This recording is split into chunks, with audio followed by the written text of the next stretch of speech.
अजीत नगर बाजार कमेटी के अध्यक्ष भाई राजेश यादव जी, इस संस्था के सभी सम्मानित देशभक्त पदाधिकारीगण, इनके सभी कार्यकर्ता बंधु, कमांडोज, हमारे बीच में दिल्ली से चल के आए हमारे 3 बार के विधायक भाई चौधरी सुरेंद्र जी और ब्रज प्रांत के अध्यक्ष हृदय जी, हमारे जिले के अध्यक्ष सिद्धार्थ जी, हमारे नगर के अध्यक्ष दिलीप जी, हमारे साथी प्रशांत जी, नूर भाई, मैं आप सबका आगरा की इस ऐतिहासिक धरती पर आज के इस कार्यक्रम में हृदय की गहराइयों से स्वागत अभिनंदन करता हूं। आप सबको प्रणाम करता हूं। जोरदार तालियां। साथियों, जब मैं इस संस्था के बारे में जानकारी ले रहा था तो मैं हैरान हो गया। कैसे कोई संस्था लगातार 9 वर्षों से एक ही समय पर झंडारोहण कर सकती है? कैसे कोई संस्था एक ही समय पर 9 वर्षों से लगातार तिरंगा फहराने का कार्यक्रम कर सकती है? और इतना ही नहीं, कोरोना की महामारी के वक्त जब लोग अपने पिता की सेवा करने से डर रहे थे, अपनी मां की सेवा करने से डर रहे थे, अपने भाई की सेवा करने से डर रहे थे, हमारे ये बहादुर साथी देश की सेवा के लिए समर्पित थे और तिरंगा फहराने के लिए यहां पर आते थे। मैं नमन करता हूं उनके जज्बे को, इनकी देशभक्ति को।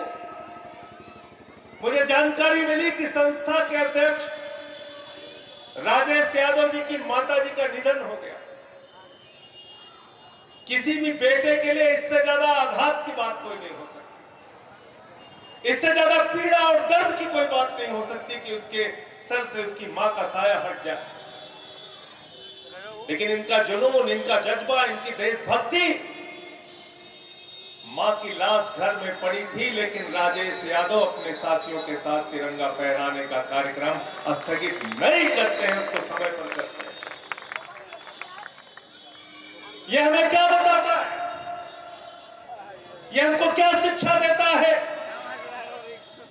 कि शहीद आजम भगत सिंह का सिर्फ नाम लेने से काम नहीं चलेगा, नेताजी सुभाष चंद्र बोस का सिर्फ नाम लेने से काम नहीं चलेगा, शहीद चंद्रशेखर आजाद का सिर्फ नाम लेने से काम नहीं चलेगा, शहीद अशफाक उल्लाह का सिर्फ नाम लेने से काम नहीं चलेगा, शहीद रोशन सिंह, राजेंद्र लहरी, राम प्रसाद बिस्मिल और खुदीराम बोस का सिर्फ नाम लेने से काम नहीं चलेगा। उनके रास्ते पे चलना पड़ेगा, उनके पद चिन्हों पे चलना पड़ेगा, तब आप भारत के प्रति सच्ची देशभक्ति दिखा सकते हो।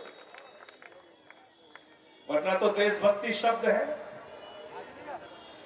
लगाते रहिए नारे, करते रहिए बातें, लेकिन यह समर्पण है कि आज सिर्फ आगरा नहीं, अंतरराष्ट्रीय स्तर पे इस छोटे से बाजार में बनी कमेटी को 5 पुरस्कार, अंतरराष्ट्रीय पुरस्कार मिला है। 5 पुरस्कार। जोरदार तालियां। और इस संस्था को, जिसको भाई राजेश यादव जी के नेतृत्व में चलाया जा रहा है, 5 राष्ट्रीय पुरस्कार मिला है और 120 अवार्ड अलग अलग संस्थाओं से इनको मिला है। इनका विश्व रिकॉर्ड है कि लगातार 9 वर्षों तक एक समय पर तिरंगा झंडा फहराना है। जोरदार तालियां। और इतना ही नहीं, आज तक कोई मेहमान दोबारा नहीं आया इनके यहां, झंडारोहण के लिए तो नहीं आया, आके लाइन में खड़ा हो सकता है, राष्ट्रगान कर सकता है, लेकिन झंडारोहण फैला करने का सौभाग्य इस स्थान पे किसी भी मेहमान को सिर्फ और सिर्फ एक बार मिलता है, और वो सौभाग्य आज मुझे प्राप्त हुआ है। मैं अपने आप को गौरवान्वित महसूस कर रहा हूं। जोरदार तालियां साथियों। तालियों के लिए बोलिए मत, अपने मन से उनको जब मन लगेगा तो मजा आएगा। तो मैं आपसे ये कहना चाहता हूं कि हमारे बीच राजेश यादव जैसे लोग और इनकी संस्था एक प्रेरणा का काम करते हैं, रास्ता दिखाने का,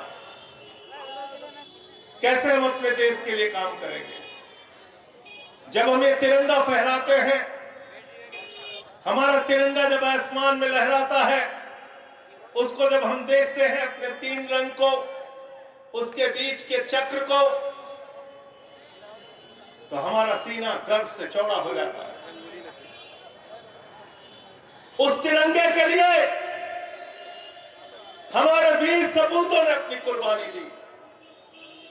इस तिरंगे के लिए लाखों नौजवानों ने अपने प्राणों की आहुति दी और फांसी के फंदे को चूमा, तब ये मुल्क आजाद हुआ है। ऐसे आसानी से हमको आजादी नहीं मिली। आजादी बचाने की, आजादी दिलाने के लिए तो लोगों ने काला पानी बर्दाश्त किया, आजादी दिलाने के लिए तो फांसी के फंदे को चूमा। करोड़ों लोग आजादी में सांस ले सके इसलिए अपने प्राणों की आहुति दी। लेकिन उस आजादी को बचाने की जिम्मेदारी किसके ऊपर है? किसके ऊपर है? किसके ऊपर है? जोर से बोलिए, जोर से बोलिए, भारत माता की। तो आजादी बचाने के लिए क्या करना पड़ेगा? 24 घंटे घूमने, सोने और अपने परिवार का पालन पोषण करने से आजादी बच जाएगी क्या? बच जाएगी? पढ़ लिख के कलेक्टर बन गए, एसपी बन गए, एसडीएम बन गए, तहसीलदार बन गए, थानेदार बन गए, इससे भी आजादी बच जाएगी क्या? बच जाएगी क्या? आजादी बचाने के लिए आज इस स्थान से एक संकल्प लेके जाना, 24 घंटे में 23 घंटे परिवार के लिए और 1 घंटे हिंदुस्तान के लिए। भारत माता की, भारत माता की। 1 घंटे जीवन का देश के लिए दीजिए, कोई भी काम कीजिए, किसी की सेवा हो सके कीजिए, कुछ अच्छा लिख सकते हैं लिखिए, समाज में एकता का वातावरण पैदा कर सकते हैं वो कीजिए। क्योंकि भारत एक धर्मनिरपेक्ष राष्ट्र है। भारत की विशेषता क्या है? दुनिया के किसी हिस्से में जाइए, लोग आश्चर्य करते हैं, जहां अलग अलग धर्मों के लोग, अलग अलग जातियों के लोग, अलग अलग भाषाओं के लोग, अलग अलग क्षेत्रों के लोग एक साथ मिलकर रहते हैं। वही है हमारा भारत। विविधता में एकता भारत की विशेषता, विविधता में एकता भारत की। और ये विशेषता खत्म हो जाए तो हमारी पहचान मिट जाएगी, हमारी पहचान मिट जाएगी। इसलिए इस देश की एकता को बचा के रखना है। आपको ईश्वर ने अगर शक्ति दी है, ताकत दिया है, पैसा दिया है, तो उसमें से कुछ हिस्सा निकाल के समाज के लिए काम कीजिए, देश के लिए काम कीजिए, राष्ट्र के लिए काम कीजिए। तभी आप सही मायने में क्रांतिकारियों को अपनी श्रद्धांजलि दे पाएंगे, और तभी आप सही मायने में इस तिरंगे के प्रति अपनी वफादारी दिखा पाएंगे, और तभी आपका आज के कार्यक्रम में आना सार्थक होगा।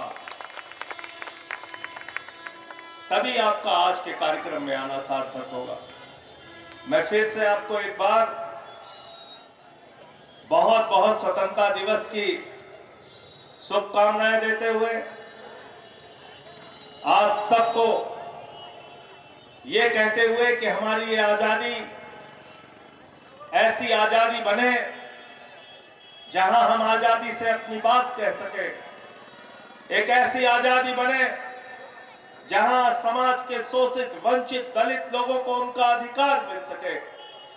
एक ऐसी आजादी बने जहां हिंदू, मुसलमान, सिख, ईसाई सबके बीच में भाईचारा कायम हो। एक ऐसी आजादी बने जो आजादी हिंदुस्तान के अंतिम आदमी तक उसकी जरूरत पहुंचा सके। और आप तो आगरा में रहते हैं, जहां पे ताजमहल है, मोहब्बत का शहर है आगरा।